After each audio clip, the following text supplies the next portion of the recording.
Welcome. I'm hanging out here for a little while, live. For those who want to join me, I'm going to be reflecting on some things spontaneously. Um, this is new for you. Enjoy. Check the timestamps to find out when I really start because I'm going live on multiple platforms. And I'm going to wait a little bit for people to join us live.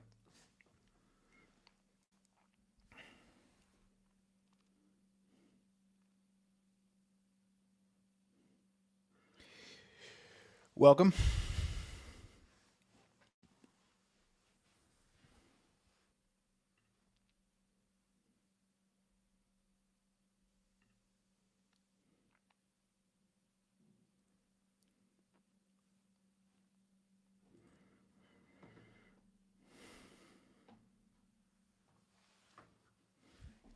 All right, going to hang out here for just a second and let some people join us live.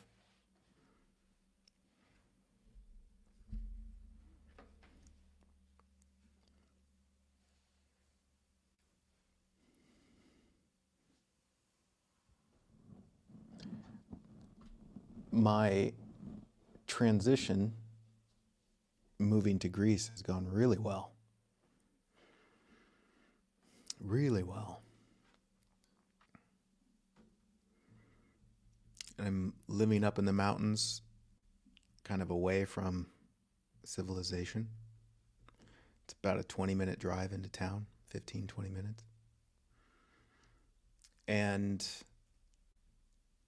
I was nervous about that,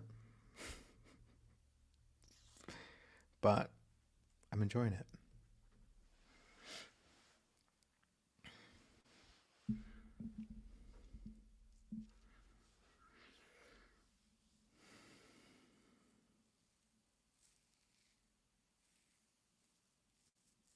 Welcome, Sita.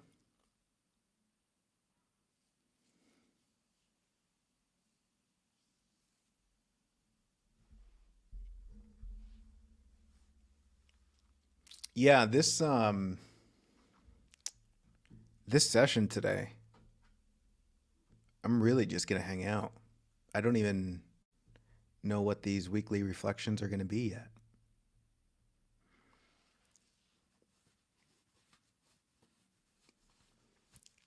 And I know in past episodes that I've done, maybe there was a little bit more structure to it, but I'm not following any structure. In fact, I wasn't even going to do this Tuesday broadcast. Like, I canceled the rest of them. I was going to stop doing it. And a few days ago, I was just thinking, I want to do a live video on Tuesday.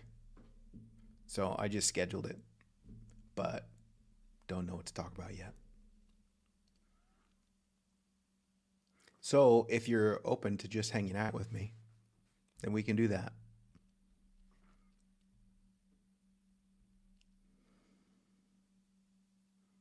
I've been craving a lot more of that recently as my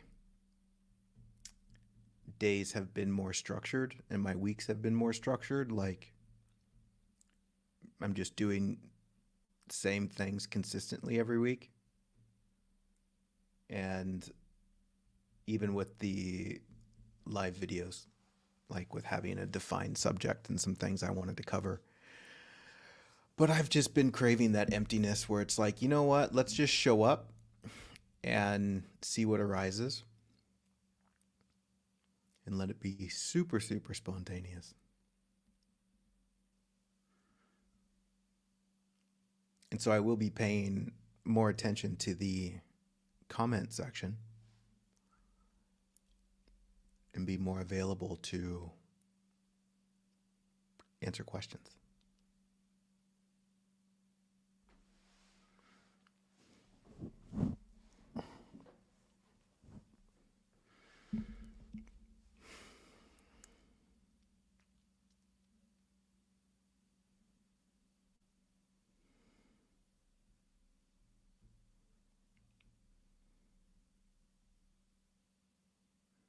This is where the hangout just starts.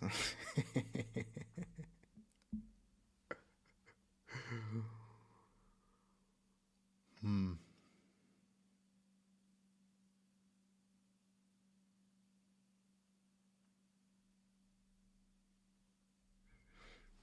I had a little meetup at my home on Sunday. I do that occasionally here. It's my way of meeting new people is to invite people to my house and we do this kind of thing, hang out and I share insight and wisdom, which is so much better than me having to go be social, like go out and go to events and try and meet people. Um, I'd much rather just put up events and say, hey, if you're into XYZ, you can come hang out with me on Sunday. And we'll drink some tea and remember how beautiful life is. So that was fun. That was the third one that I did.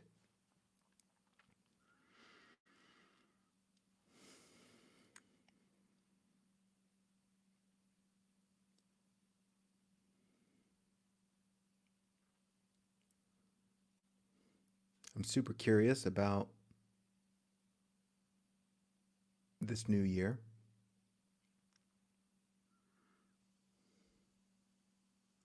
Super curious. Heather asks, how do you decide who to invite? It's open. Anyone can come. For now, I figured if it gets crazy, then then I'll stop doing it. I'll stop it and then I'll handpick people to come.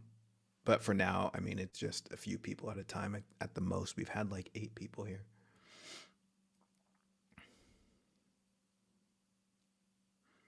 I post stuff on Facebook. I joined some local island groups, and then I created my own little Facebook group. And yeah, just spread the word that way. Created Facebook events for it.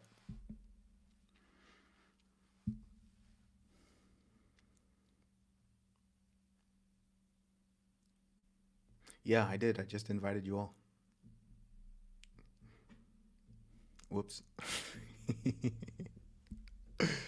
Well, if you're on the island of Crete,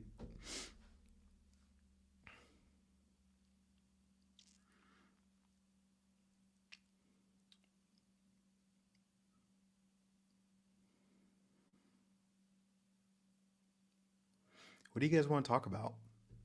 I guess we are talking about stuff, but that's an open invitation because, yeah, I'm just going to sit here and see if anything arises that I might want to dive into or answer your questions, which in part is kind of weird because part of me says, why do people want me to answer their questions? But I guess that happens.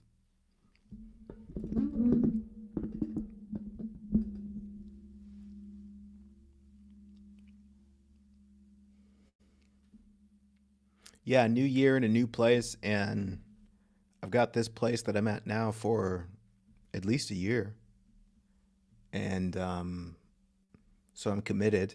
But I also have the option to rent it out if I decide I want to leave. So yeah, I like that that option is there. But I got pretty pretty fortunate with this spot. It's actually two houses in one, and so my girlfriend lives in the other house, and I live in this house, and we have our own little private spaces. Yeah, they took this 3-story house and turned it into an Airbnb situation where they'd rent out half and then rent out the other half. And so each house has its own complete sort of setup. And there's beautiful patio and deck space and garden and overlooks just beautiful mountains and the ocean. Um, Very peaceful out here. And it's very rare that you see someone driving by.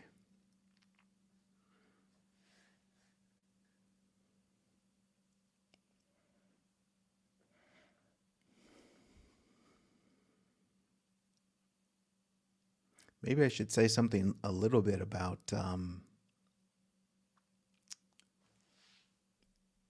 the title that we did have. What was it? Weekly Reflections, Heart-Based Conscious Evolution. Let me just say some things about that, about heart-based conscious evolution in the most down-to-earth, practical sort of way.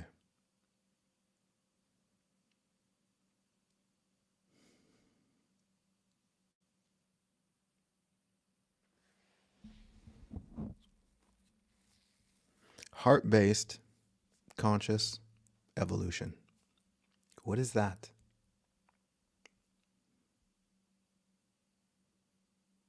You know,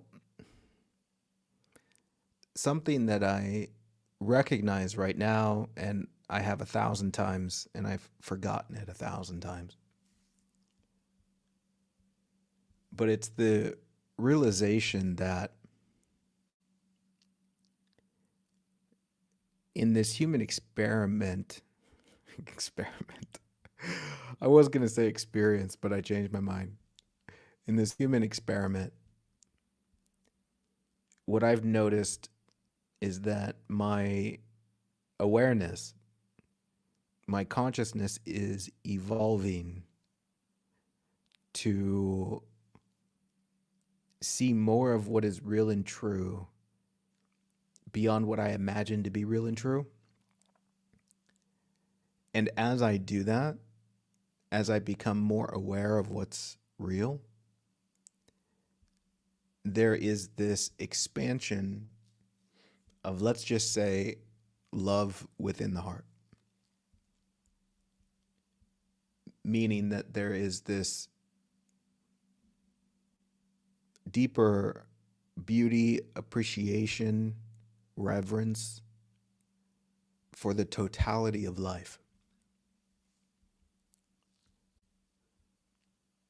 And it seems quite obvious that this is the fundamental opportunity of being alive.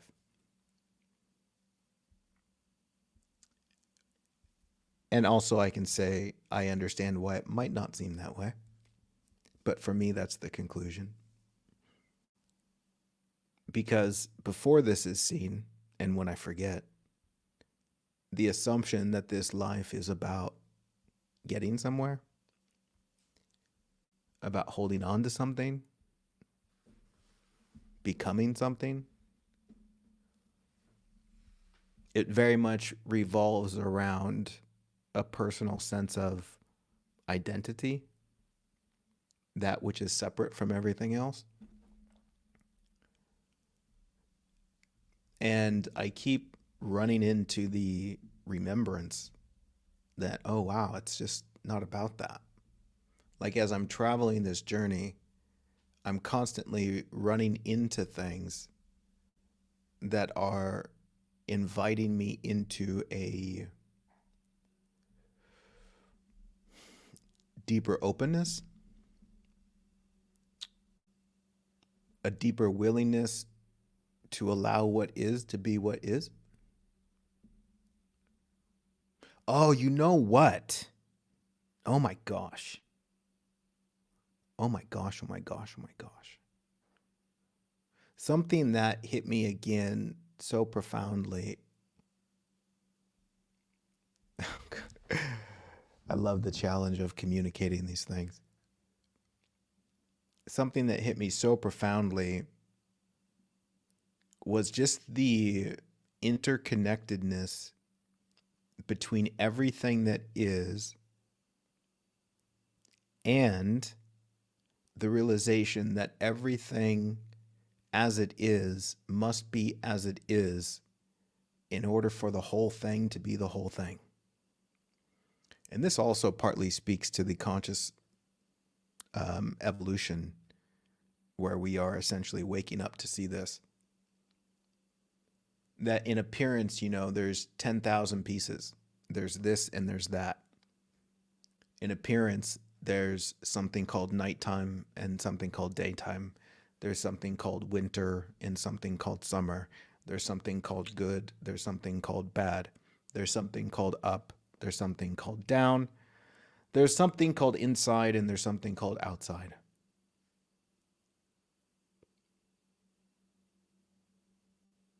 And the realization is that there is no independent thing that is not also the other thing.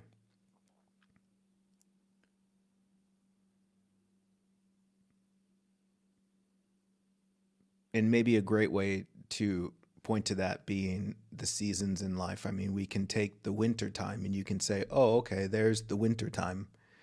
But the winter time is only the winter time because the summertime is the summertime.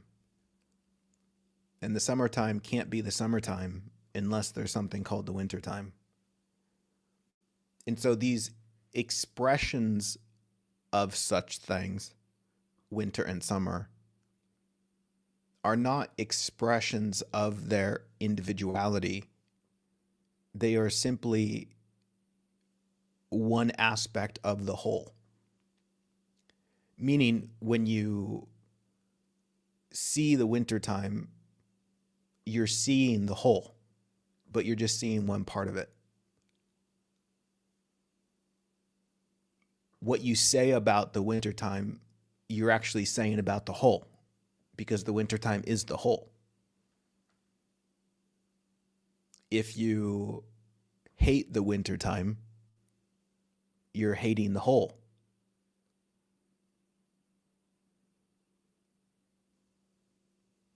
I mean, again, silly words, but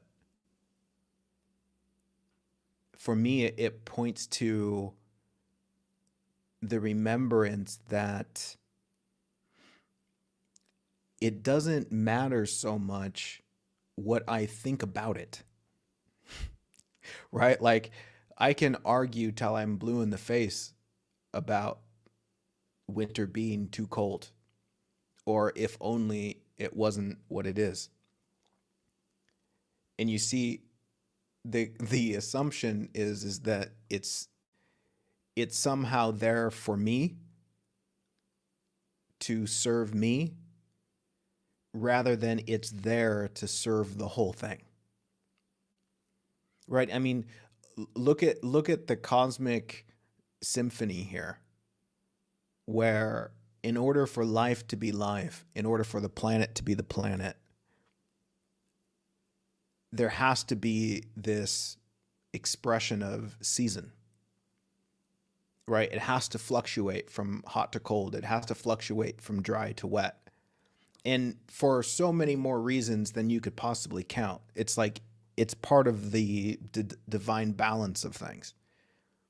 It has to be that way.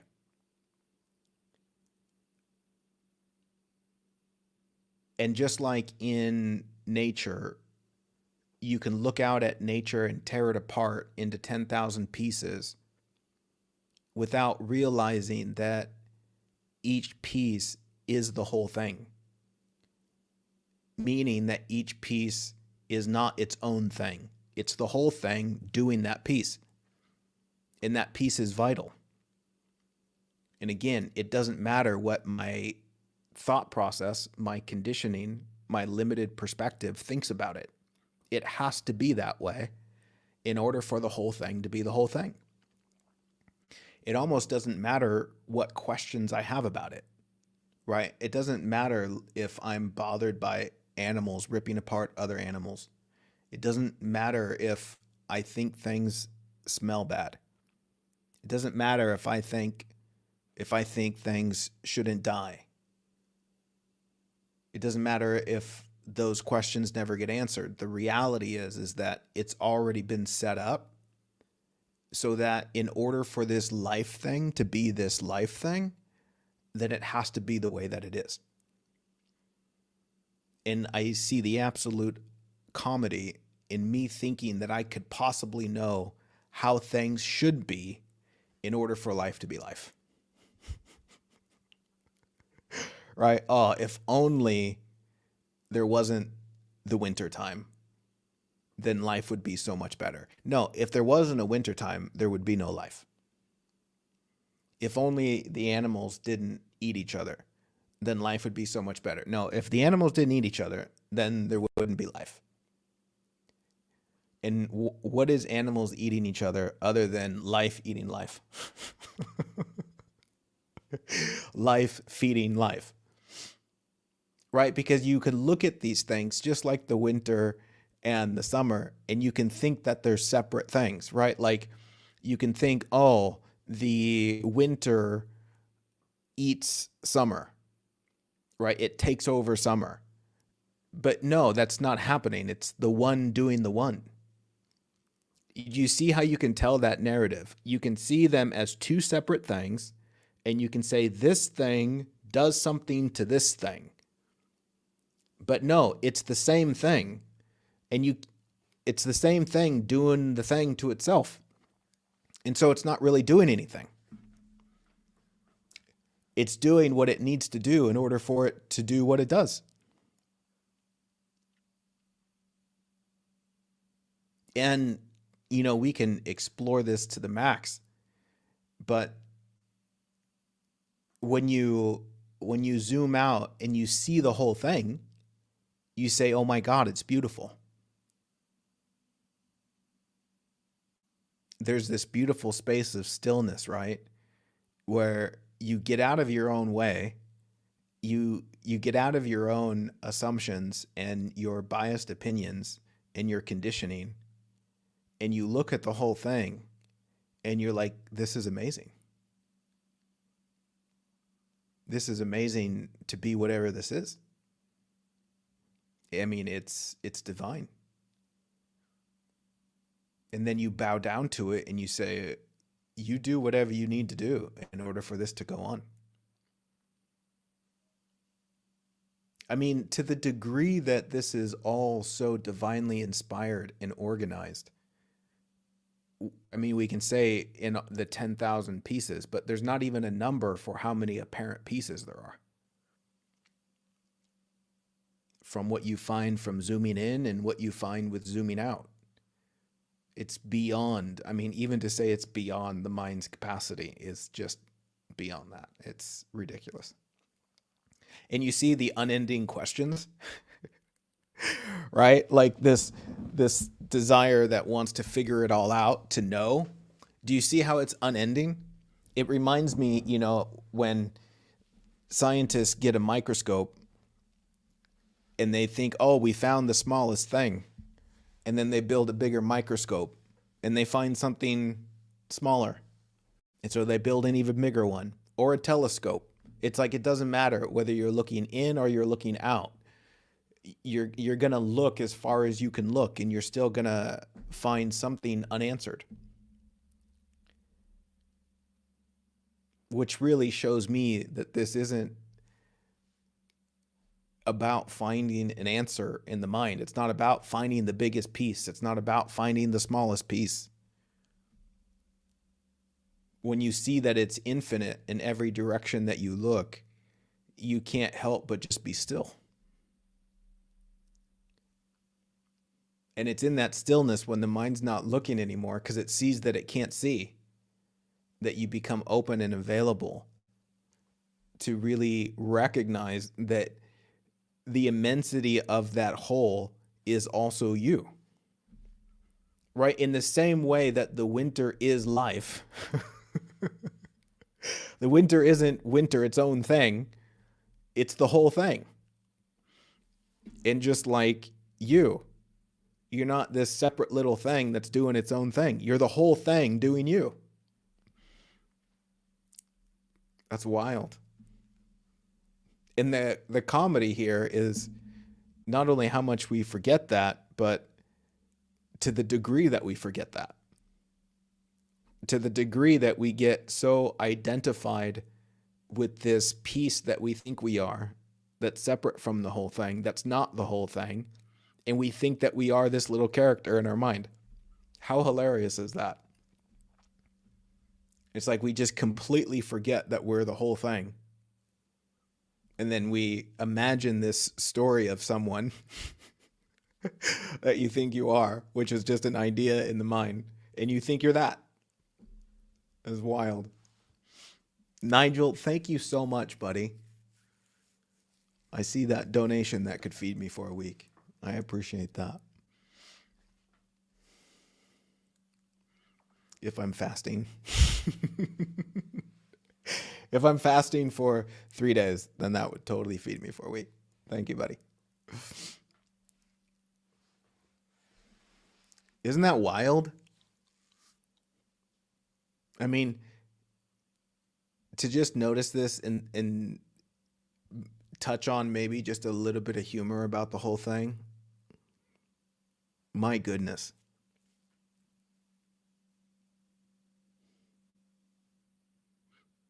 And I see it in my own human, right? Like the hilarity is that yes, I can see these things and I can articulate these things, but I'm still playing the same human thing that you are, where we forget and we go back into our little character and we think that that character is living a life that's real,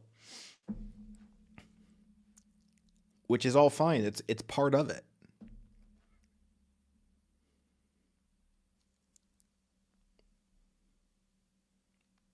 We clearly came to this experience to have that kind of experience in the same way that you go to a movie to forget what you are and fall into the movie.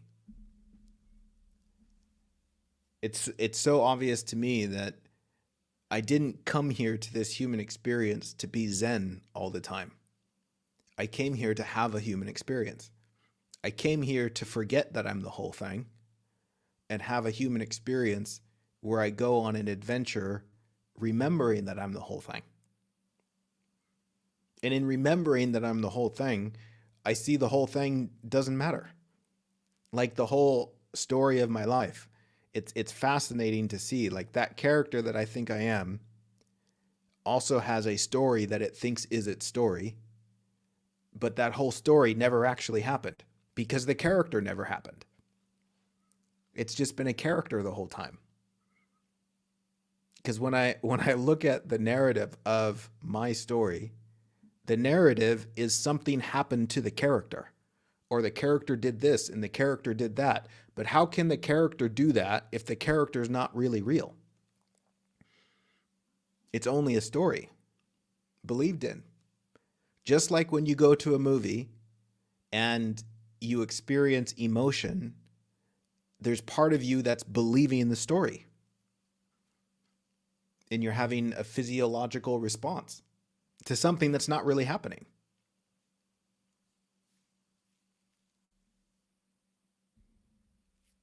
It's fascinating. It's fascinating.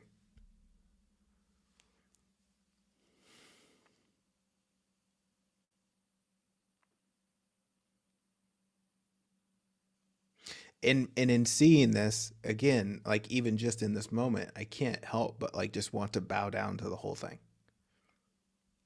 Right? Like it's a classic checkmate for any remnants of the ego. Because that's part of the ego's misunderstanding, the ego's struggling to be real, to be real. The ego wants to be real when you believe in the ego. And it's fine to believe in the ego. I mean, imagine having this expectation that says, okay, go to the movie, but don't fall into it, right? Like sit there and just be zen the whole time. Then you'll be spiritual. Then you'll be enlightened if you can go to the movie and not experience any emotion. That's so dumb.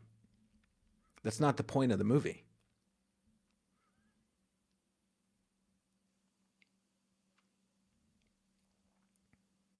You see, it's through the engagement of getting lost that we have the opportunity to remember, because in the beauty of remembering, it's only made possible by the other side, which is forgetting. So forgetting is remembering, and remembering is forgetting. They go together and they'll always be that way. And I don't think, I want to say that I know, but I'm just going to be gentle here. But The assumption that the prize is to no longer forget, as far as I'm concerned, is just the ego playing a spiritual game. Like the ego's trying to win the game.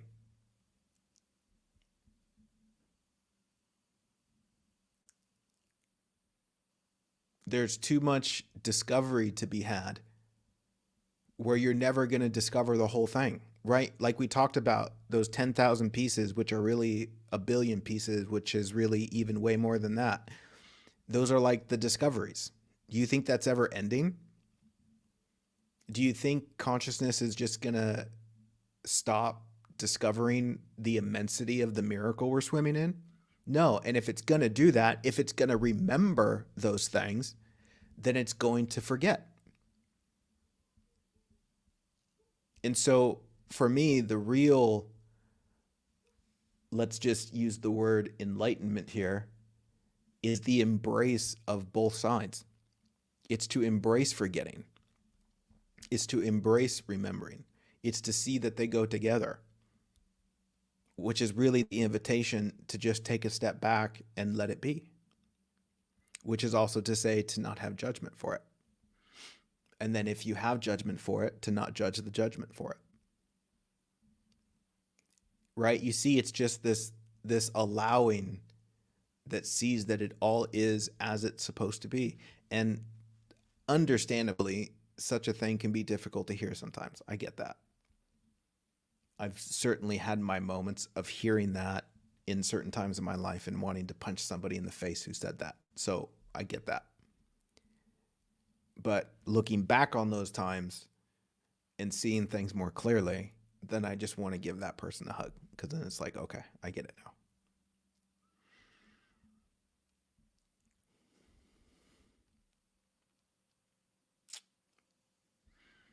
I guess I had something to talk about. And this isn't anything new. I've said all of this before. And that's also what I love about it.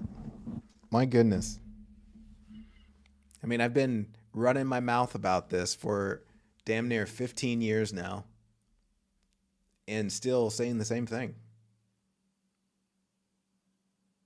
What else is there to see than that? And that's also the beauty of it, is we're discovering the same thing over and over again, right? Just like everything is the same thing, everything is part of the whole. In every discovery of what's real and true, you're just discovering the same whole that is real and true. You're just seeing different sides of it. It's the same truth, which is hilarious because it's almost like saying it's the same God.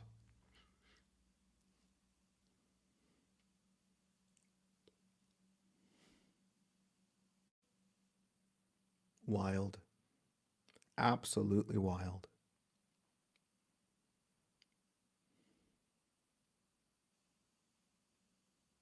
And adorably and playfully, what gets in the way of all of this is thinking that the mind can figure it out. And this is what, and I can only speak from experience, but this is what gets us lost in our ideologies and our dogmas, is we put a sentence to the discovery and then we think our sentence is the discovery. We think our sentence is the truth, which is the same as looking at winter, giving winter the name winter, giving winter the name winter, and then thinking the truth is called winter. The name you gave it. No, it's not that. It's the whole thing. You see, just to give it a name, I mean, you know what this is like? This is like looking at a tree, and then in the 10,000 leaves on that tree, you start giving the leaves different names. Could you imagine? Could you imagine giving your fingers different names? Then you're like, this one's me. This is the real one. And it's all just part of the same thing. God, that's hilarious. I found it. This is the truth. I got it. It's finger number 3. Finger 2? Nope, that's not it. I said finger number 3. Everyone that worships finger number 1 or 4, they're all going to hell until they see that it's finger number 3. My goodness.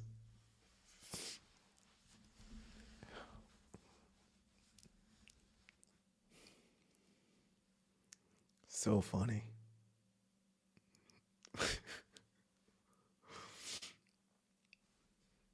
I mean, you can see how that happens, right?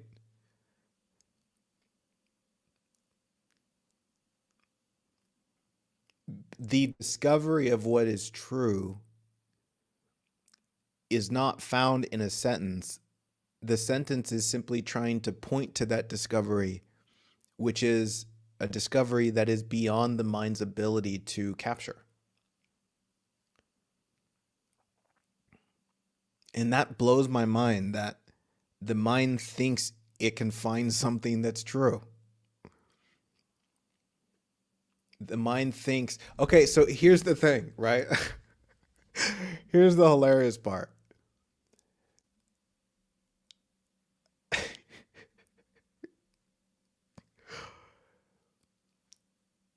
What is in the mind if not just imagination? Do you notice this? Like, if you look towards the mind right now, what you'll see is a sea of imagination.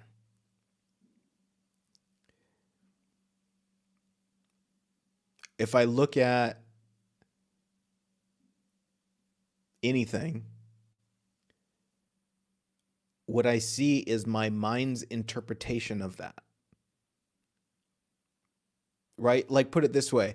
When I look at a person, how much of the reality of that person do I see, like their totality,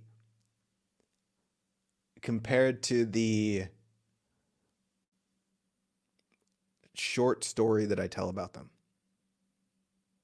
Right? Can you see how I look at a person and then I imagine a person? That's like looking at a person and then giving them a name, a label, and then thinking they are that name. How real is it that they are the name you give them? How far removed is that name from the reality? Could the name ever touch the reality? No. Could the name be true as it relates to what they are? No. Not even close. I mean, put it this way, and I've used this example 1,000 times. It's like taking a picture of the sunset. There's the picture, which is an image, and then there's the reality of the sunset. And what we do as human beings is we take a picture of the sunset and we say, I've got the sunset. See, it's right here. I've got it. Okay, is this really the sunset? Or is it just an image? It's just an image. It's not even close. The sunset in its reality is aliveness, right? It's intimately interwoven into the wholeness of all that is. And your image of it is just a thought. A thought that is not that. And so we can go around in our human way thinking about things and thinking that we're thinking about things, but you're just thinking about your own thinking. And the question is do you even see what's real? Do you even see what's really there? Or are you too busy trying to take pictures of everything? Right? It's like this profound difference between thinking you know and realizing that you don't know while also realizing it's incredibly expansive and you'll never know. And it's profoundly divine. It's sacred.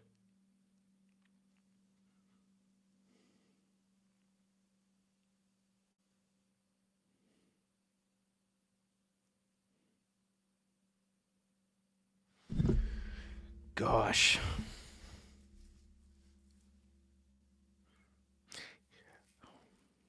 I'm having this playful inspiration where it's like, oh, this is the kind of show I want to do. I think this was the kind of show that I set out to do. But maybe part of me thought it wasn't okay. Like, can I just show up and totally not have a plan, even though in a way that's what I've been doing? I mean, we did have a title and sometimes I had a playful outline. But you know what? That's the thing. That's what I have been doing. I'm just remembering right now that that's okay. And maybe I had to cancel my other plans so that I could remember that. It's like, wait, I'm done doing this regular thing. And, as much as I'm enjoying my rambling, I bet you people would enjoy it too. I mean, you're here still listening. I see your smiley laughters. You must be enjoying it too. And so, from a practical standpoint, practical human standpoint, in my playful agenda of growing an audience of people who appreciate my offering, people would enjoy that too. So I can do that.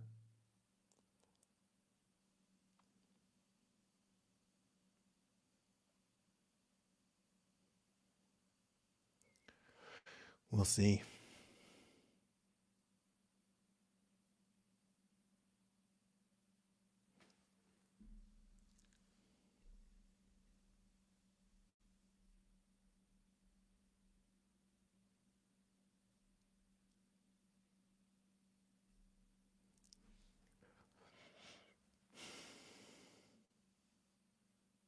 That would be a fun podcast, wouldn't it?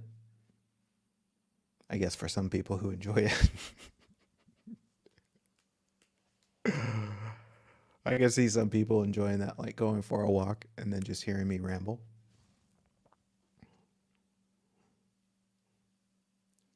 about the same thing every time.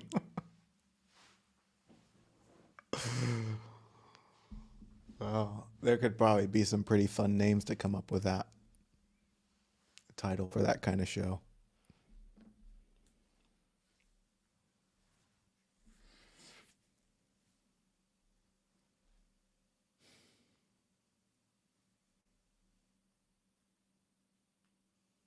Tiger Tales. I actually wrote that down once when I was trying to come up with like a blog theme. I called it Tiger Tales. I even had a little cartoon character for it. But like 95% of my other plans, it fell through.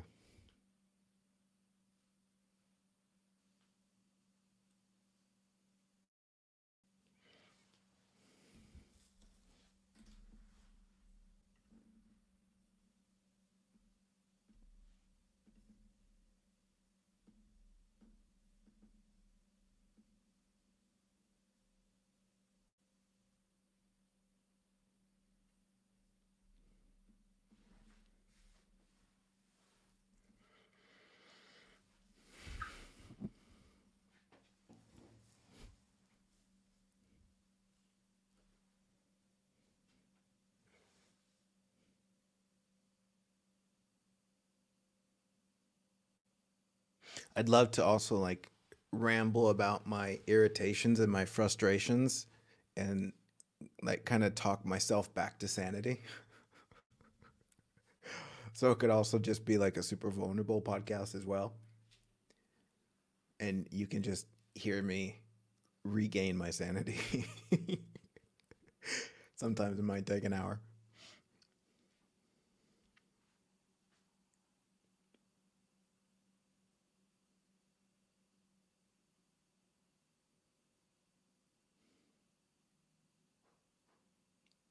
Actually, I used to do it.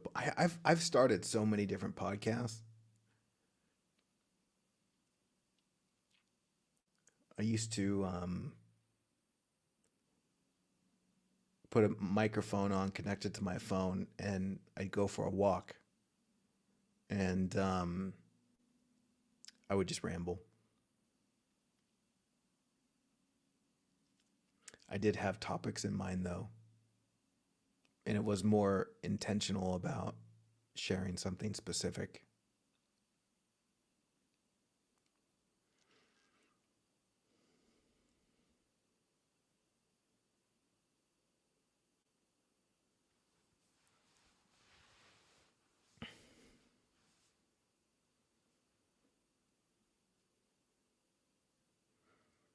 And then I wonder about starting a whole nother podcast.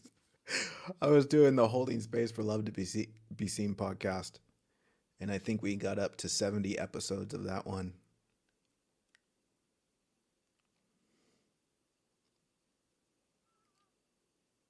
I feel like I'm done with that. Or maybe just keep doing recordings for that. That's totally possible as well. I'm not good at promoting these things though. It's like I make so much content, which is really just for my own sanity. And I occasionally put it online. Or I put it online and I don't tell anyone about it.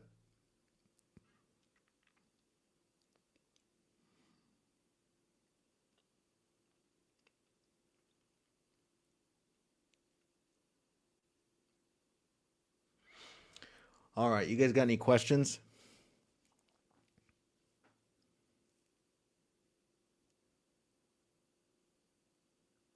I think I'm going to have an early dinner tonight. Tiger Tales, Tiger Rambles. It's got to be, I think it got to be funny. Like a joke.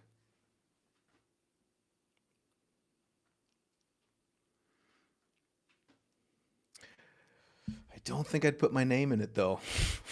You guys, you're coming up with names that have my name in it. But I can understand with a unique name.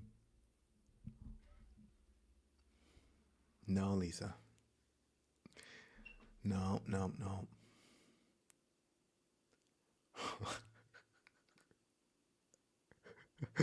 That might be good for SEO. It would draw the wrong audience, though.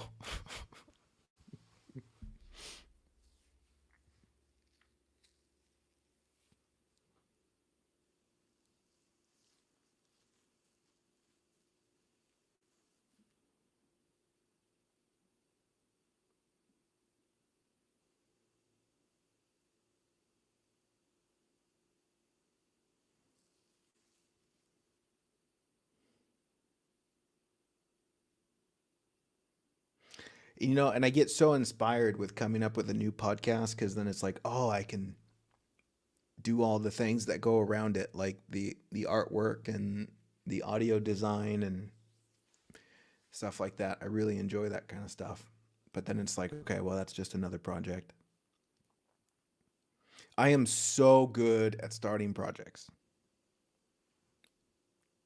Terrible at finishing them.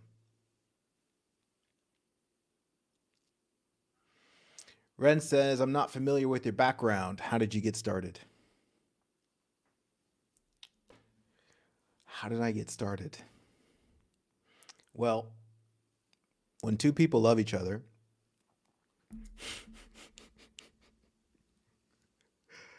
that's too far back.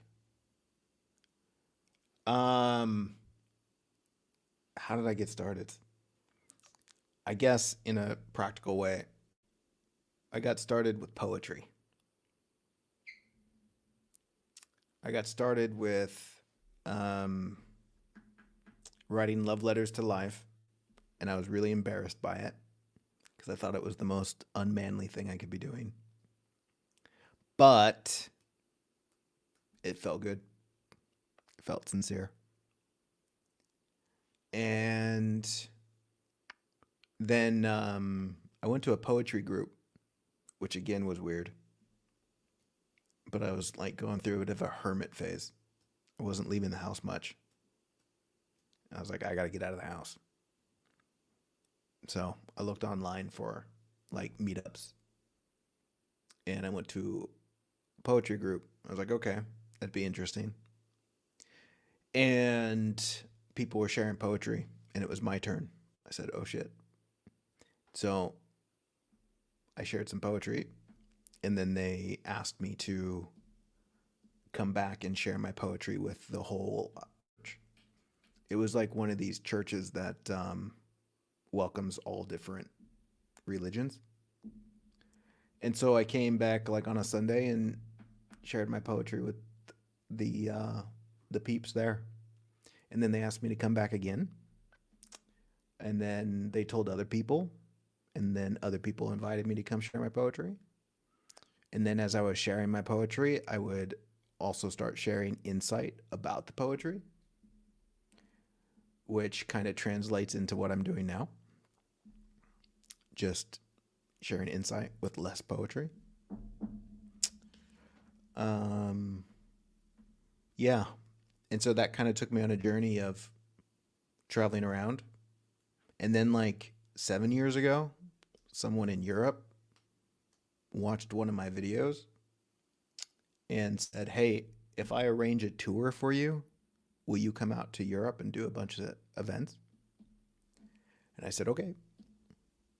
And I came out to Europe and haven't been back to the States. But then I also like traveled around a bunch of other places too. A bunch of other places.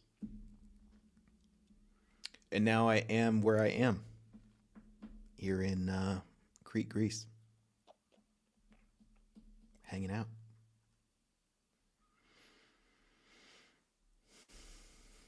So that was pretty much it.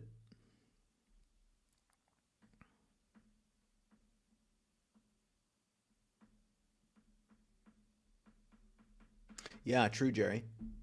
Yeah, it was a sincerity of what I was that I wasn't familiar with, right? I was too busy trying to be who I thought I was supposed to be. And that poetry was just like a doorway into a deeper truth. And then that also came with just lots of weird experiences, like in my awareness. Like, I guess we can just say like portals opening up, and yeah, receiving insights, and a lot of insights that I really didn't comprehend, but it felt deeply true. And so I'd write those things down. And so yeah, I was like just doing this little training in myself, um, and then watching those things be applied to my life and seeing the subsequent disaster of letting go. Lisa says, have you ever thought about putting all your talks into a book? Who says I haven't? Multiple times. I can't talk about those types of products on Insight Timer when I'm streaming on Insight Timer, so I can't mention it. Actually, not that you can find them anywhere, because I took them all down. Like I took them off the marketplaces. I was gonna do some editing, and I never got around to it. You might find some used copies out there, but yeah, I don't think anything's publicly available. Again, I'm terrible at that stuff. Yeah, I wouldn't finish. In fact, the books that I have written, were super easy. It just flowed.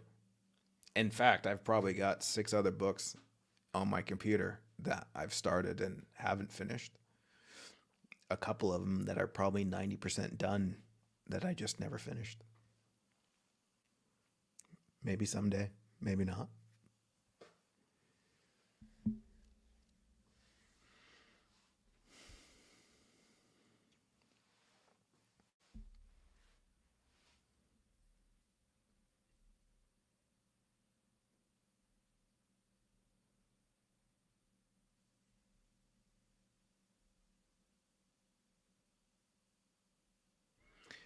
I like Crete.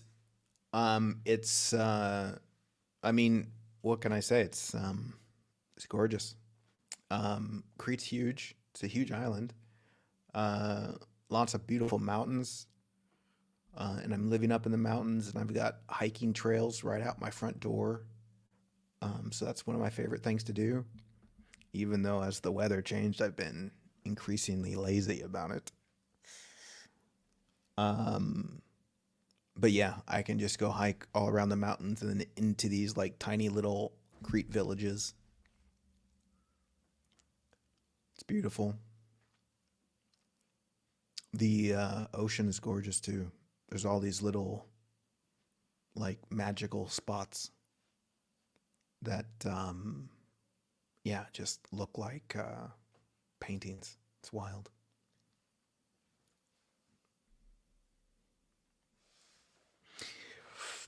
Well, Lisa, being that you're an editor, if you wanted the playful project of going through um 100,000 words of content as just some of it, but really there's so much that could be turned into something. If that sounds like fun for you, I mean, you could certainly do that if you wanted to.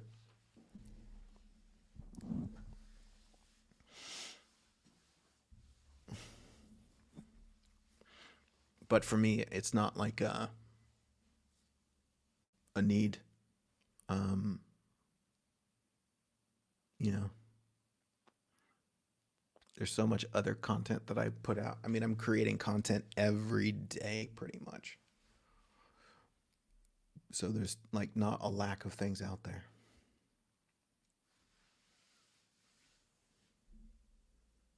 Yeah, stick to your writing. Do that.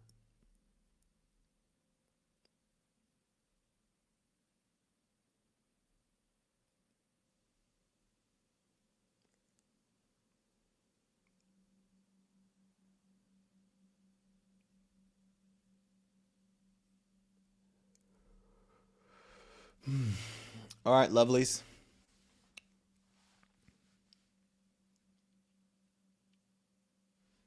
Well, there's lots of place to do that. I mean, again, I can't mention a lot of it on Insight Timer, but yeah, there's a lot of people who enjoy my writings, maybe more than my talking.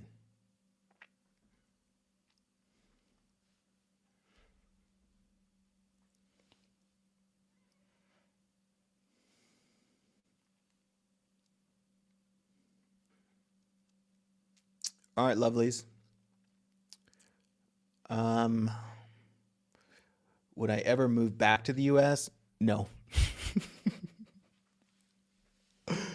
I say that, but I don't really know. If I go back, I'd probably go back to Hawaii because that feels like my second home. But I'm really enjoying the tax breaks I get by not being in the States and kind of floating around as a digital nomad and not really having a permanent residence. So I enjoy that, and it's not really worth it for me to yeah, go back and pay a lot more in taxes. Yeah. And then my friends are I've got really good friends here in Europe. I mean, not here in Crete, but in Europe, and it's convenient for us to see each other.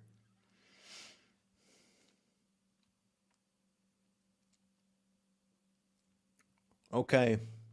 What am I gonna do today? There's part of me that wants to keep working. That I have this pattern of self expectation, which maybe one day might help me, but it seems more painful than anything. Like I get up early. I get up between 3:30 and 4:30. I set my alarm for 4:15, 4:30 just in case I sleep in because I don't want to sleep in. And I have really focused time between 4:30 and 9:30 and 10, somewhere in there. And I love that time. It's such a focus space for me to create and get shit done. And then it shifts. I don't want it to shift. I want to keep being focused and productive. Sometimes I can, but it's kind of like in cycles. Sometimes I can work like 16, 18 hours and just be hyper focused and creative. But in times like now, no, not so much. Then I just like transition into lazy mode. Um, and I think that might happen now after I'm done here. Might fall into some Netflix until my lovely lady is ready to hang out. And we're on like opposite schedules where I'm in bed by 9 and she's in bed by 1 a.m.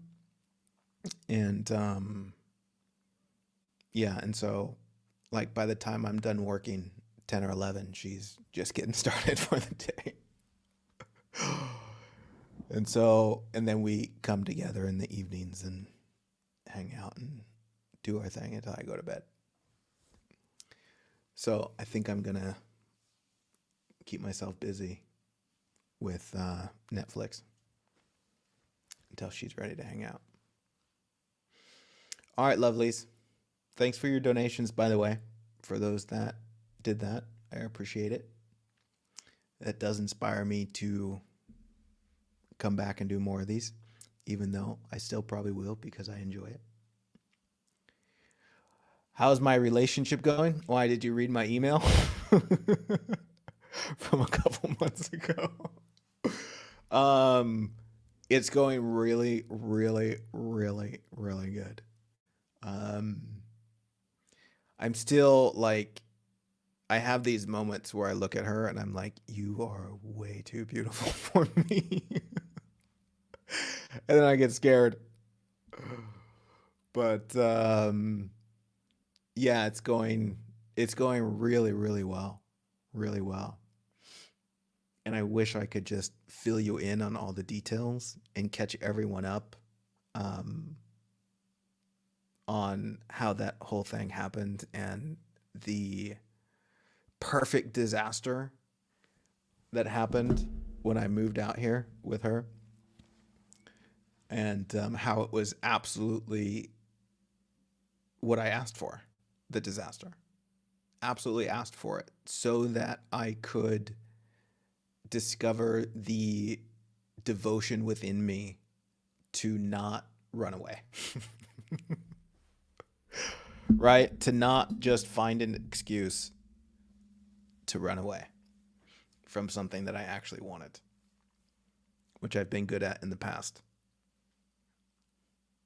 But yeah, I really felt like before I met her, I really felt this movement inside of me that says, holy shit, I really want to devote myself to a woman. And yeah, like have that just be important to me. And it was really weird because I thought I'd have to like go out and find that woman, but she like literally just showed up at my house. Literally showed up at my house. Really weird. But yeah, so it's going good. When will I be back? I don't know. Merry Christmas, by the way, if you're doing that thing. I'm kind of doing it. Not like I have a tree, but I have listened to a little bit of Christmas music. if that counts. I don't have Christmas lights up. And I've been buying presents for my girlfriend just when we go into town. Like, hey, didn't you say you needed this? Okay, Merry Christmas. There you go. So, yeah, I've got the Christmas spirit. All right. I'll be back sometime. Thanks for hanging out with me. Cheers to the beauty that you already are. Bye-bye.